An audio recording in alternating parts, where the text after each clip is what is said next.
It's quite interesting that a lot of the contemporary artists are taking a lot of these religious themes. We think, well, what's that got to do with nowadays? It's got nothing to do, but it has.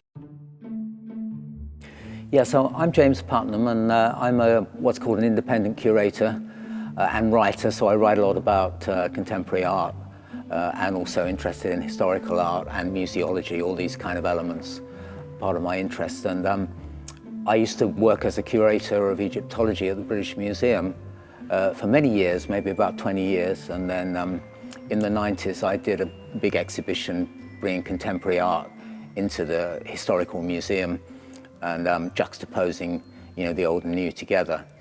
But I'm, passionately interested in museums generally. Since I was a small kid, I used to kind of, collect bits and pieces and pretend they were ancient artifacts and put them in glass cases and this kind of thing.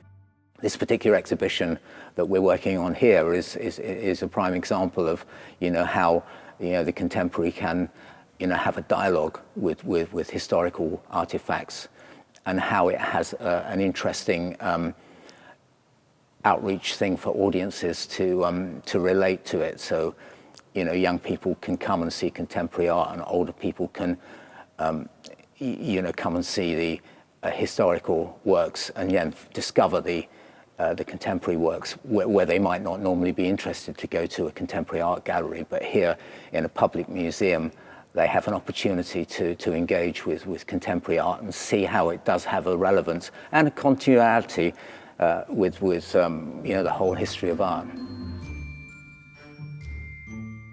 Very interesting artist that actually had a background in advertising.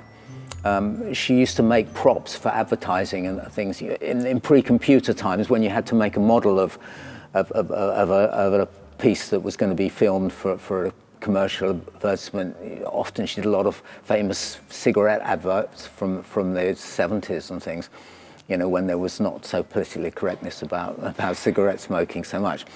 But anyway, she was always an artist, and I think her particular observation was always had an element of humor, a little bit of irreverence about things. So I think it's very interesting to have her in this exhibition where, she might sort of make these strange sort of hybrid combinations of different famous artworks, and also her, satirical versions of famous religious paintings. I think she has sort of acute observation, so she sees things that we wouldn't normally see, and she's a fantastic, technician. She could make virtually anything. And beautifully, crafted, but with a kind of, vision that she sees, funny, ironical, human, interesting things about, iconic works of art.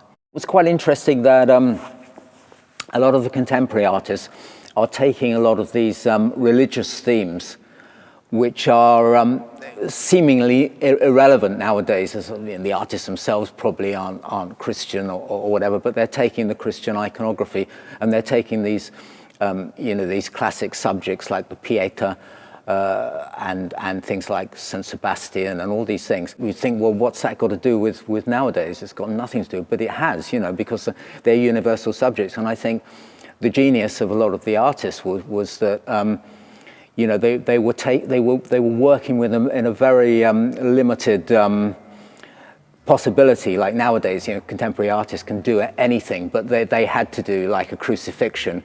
But within the in the format of crucifixion, the restriction within that, they could show, it had ambiguity, lots of possibilities that communicate, across time. So that's still communicating with us today, even though we might not believe in the power of the crucifixion, but we would see, that this is a very human, all the human emotions are expressed in these strange, iconic images.